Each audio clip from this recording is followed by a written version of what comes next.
সভার প্রথম অধিবেশনের দ্বিতীয় দিনে আজও শপথ গ্রহণ পর্ব চলেছে। গতকাল নবনির্বাচিত 266 জন সাংসদ শপথ গ্রহণ করেন। আজ চলেছে বাকিদের শপথ নেওয়ার পালা। এদিকে ওম বিড়লা অষ্টাদশ লোকসভার অধ্যক্ষ হিসেবে এনডিএর পদপ্রার্থী হয়েছেন।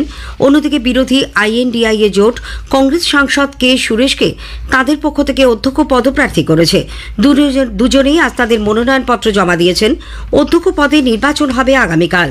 এর আগে সরকার ও বিরোধী পক্ষ অধ্যক্ষ পদে একই প্রার্থী দেওয়ার ব্যাপারে আলোচনা চালালেও কোনো মতৈক্যে পৌঁছতে পারেনি। আকাশবাণীর সংবাদদাতা জানাচ্ছেন, স্বাধীনতার পর থেকে লোকসভার অধ্যক্ষ বিনা প্রতিদ্বন্দ্বিতায় নির্বাচিত হয়েছেন। সম্ভবত এবারই প্রথম অধ্যক্ষ পদে প্রতিদ্বন্দ্বিতা হতে চলেছে। দেশে জরুরি অবস্থা আজ 50 বছরে পড়ল। 1975 সালের 25শে জুন এই জরুরি অবস্থা জারি করা হয়। প্রধানমন্ত্রী নরেন্দ্র মোদী ওই দিনগুলিতে যারা সর্বশক্তি দিয়ে জরুরি অবস্থা প্রতিরোধ করেছিলেন সেই মহান ব্যক্তিত্বদের প্রতি শ্রদ্ধা জানিয়েছেন। সোশ্যাল মিডিয়ায় এক বার্তায় শ্রী মোদী বলেছেন, কিভাবে কংগ্রেস মানুষের মৌলিক স্বাধীনতা হরণ করে ভারতের সংবিধানকে খর্ব করেছিল, আজকের দিনটি সে কথাই স্মরণ করিয়ে দেয়। তিনি আরও বলেন, তৎকালীন কংগ্রেস সরকার গণতান্ত্রিক রীতিনীতির তোয়াক্কা না করেই দেশকে কারাগারে পরিণত করেছিল। যারা ওই জরুরি অবস্থা জারি করেছিল তাদের কোনো অধিকার নেই সংবিধানের প্রতি দায়বদ্ধতা ও ভালোবাসা দেখানোর। এরাই 356 ধারা জারি, সংবাদ মাধ্যমের স্বাধীনতা হরণ করতে বিল পেশ সহ বিভিন্ন ব্যবস্থা নিয়ে প্রতি পদে সংবিধানকে লঙ্ঘন করেছে বলে শ্রী মোদী দাবি করেন। সে কারণেই দেশের মানুষও তাদের নির্বাচিত করেনি। অন্যদিকে কংগ্রেস সভাপতি মল্লিকার্জুন খার্গে জরুরি অবস্থা নিয়ে প্রধানমন্ত্রীর বক্তব্যকে খণ্ডন করেছেন। সাংবাদিকদের তিনি বলেন, ঘোষণা না করেও নরেন্দ্র মোদী যেভাবে দেশ চালাচ্ছেন তা পক্ষান্তরে জরুরি অবস্থারই শামিল।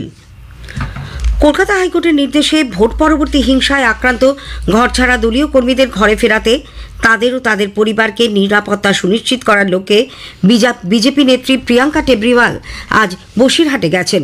সেখানে তিনি বসিরহাট পুলিশ জেলার মিনাখা ও নেজার থানায় গিয়ে পুলিশ আধিকারিকদের সঙ্গে কথা বলেন। পরে সাংবাদিকদের প্রিয়াঙ্কা বলেন, আমরা অ্যাসিওর করছি কেউ বাড়ির বাইরে থাকবে না, আপনি নিয়ে আসুন। তো ঠিক আছে, মিনাখা এখন যদি কোঅপারেট করছে মিনাখা থানা, খুব ভালো। আমাদের যারা বাড়ি ছাড়া আছে তারা বাড়ি ঢুকবে। আর এই এরিয়াতে কোথায় কোথায় সেন্ট্রাল ফোর্সের ডিপ্লয়মেন্টের দরকার আছে সেটাও আমি ওদের জানিয়েছি যে এখানে এখানে এই এলাকাতে সন্ত্রাস আছে, আপনারা ইনভেস্টিগেশন করে নিন, তারপরে ডিপ্লয় করুন। সবাই সুস্থভাবে এসে বাড়িতে থাকতে পারবে, তারা রিপোর্টিং দিবে যে আমরা সুস্থ আছি, কোনো ধরনের চাপ সৃষ্টি হচ্ছে না আমাদের উপরে, তাহলে আমরা মানব। এরপর প্রিয়াঙ্কা টেবরিওয়াল সন্দেশখালী থানায় গিয়ে আধিকারিকদের সঙ্গে কথা বলবেন। বিজেপির বসিরহাট সাংগঠনিক জেলার সভাপতি তাপস ঘোষও তার সঙ্গে রয়েছেন। উল্লেখ্য, বসিরহাট মহকুমায় 50 জনেরও বেশি বিজেপি কর্মী ঘরছাড়া বলে দলীয় সূত্রে জানা গেছে। রাজ্য সরকার ভিলেজ পুলিশদের ভাতা বৃদ্ধির সিদ্ধান্ত নিয়েছে। তাদের দৈনিক খাতে 34 টাকা করে ভাতা বাড়ানো হচ্ছে। এর ফলে তাদের মাসিক বেতন 1000 টাকা করে বাড়বে। গত বাজেটে সিভিক ভলান্টিয়ার এবং ভিলেজ পুলিশদের ভাতা বৃদ্ধির কথা ঘোষণা করা হয়। এজন্য 180 কোটি টাকা বরাদ্দ করা হয়েছে। রাজ্যের 4টি বিধানসভা কেন্দ্রের উপনির্বাচনের জন্য মনোনয়নপত্র প্রত্যাহারের সময়সীমা আগামীকাল শেষ হচ্ছে। জমা পড়া মনোনয়নগুলি গতকাল পরীক্ষা করে দেখা হয়। ভোট নেওয়া হবে 10 জুলাই, গণনা 13 জুলাই। উত্তর দিনাজপুরের রায়গঞ্জে 10, উত্তর 24 পরগনার বাগদা ও কলকাতার মানিকতলায় 9 জন করে এবং নদিয়ার রানাঘাট দক্ষিণে 7 জন প্রার্থী মনোনয়ন জমা দিয়েছেন। চলতি বছরের মাধ্যমিক পরীক্ষার রিভিউ ও স্ক্রুটিনির ফল আগামী শুক্রবার প্রকাশিত হবে। ওই দিন বিকেল 5টার পর মধ্যশিক্ষা পর্ষদের অফিসিয়াল ওয়েবসাইট ছাড়াও আরও 8টি ওয়েবসাইটের মাধ্যমে ছাত্রছাত্রীরা তাদের ফলাফল জানতে পারবেন। সংশোধিত মার্কশিট 2রা জুলাই থেকে তাদের হাতে দেওয়া হবে। এদিকে নতুন শিক্ষানীতির প্রেক্ষিতে শিক্ষাদান ও মূল্যায়ন পদ্ধতি নিয়ে নদিয়ার কৃষ্ণনগরের রবীন্দ্র ভবনে জেলার 387টি উচ্চ মাধ্যমিকের প্রধান শিক্ষক ও কিছু সহকারী শিক্ষকদের আজ প্রশিক্ষণ দেওয়া হচ্ছে।